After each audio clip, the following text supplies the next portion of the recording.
সামনে চলে এসেছে এশিয়া কাপের সম্পূর্ণ শিডিউল।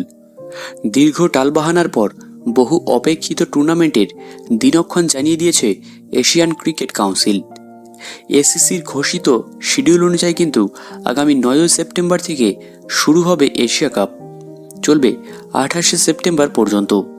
টুর্নামেন্টটিতে আগামী 10 সেপ্টেম্বর সংযুক্ত আরব আমিরশাহির বিরুদ্ধে যাত্রা শুরু করছে ভারত। এমন অবস্থায় এশিয়া কাপ যত এগিয়ে আসছে ততই ভারতীয় দল নিয়ে বাড়ছে জল্পনা।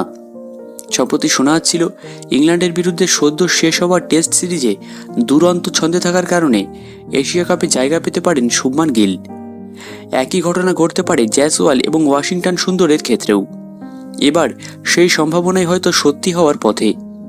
আসন্ন এশিয়া কাপে ভারতের হয়ে ওপেনিং করতে পারেন শুভমান গিল। রিপোর্ট অনুযায়ী এবার হয়তো সঞ্জু স্যামসনকে ওপেনিং করতে নাও দেখা যেতে পারে, পরিবর্তে অভিষেক শর্মার সঙ্গে ওপেনিংয়ে জুটি বাঁধতে পারেন গিল। দীর্ঘ অপেক্ষা কাটিয়ে অবশেষে এশিয়া কাপের মঞ্চে 20 ওভারের ফরম্যাটে ফিরতে পারেন ভারতের তারকা ক্রিকেটার শ্রেয়াস আইয়ার। বলাই বাহুল্য, শেষবারের মতো অস্ট্রেলিয়ার বিরুদ্ধে ভারতীয় টিমের জার্সি গায়ে টি-20 দলে দাপট দেখিয়েছিলেন 2023 সালে।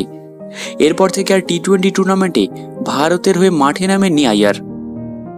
তবে রিপোর্ট যা বলছে তাতে আসন্ন এশিয়া কাপে আইয়ারের জায়গা হওয়াটা এক প্রকার নিশ্চিত। তো চলো দেখে নিই এশিয়া কাপে ভারতের সম্ভাব্য প্লেইং 11। শুভমান গিল, অভিষেক শর্মা, সূর্যকুমার যাদব, সঞ্জু স্যামসন, শ্রেয়াস আইয়ার, হার্দিক পান্ডিয়া, অক্ষর প্যাটেল, কুলদীপ যাদব, বরুণ চক্রবর্তী, মোহাম্মদ সিরাজ এবং আর্শদীপ সিং।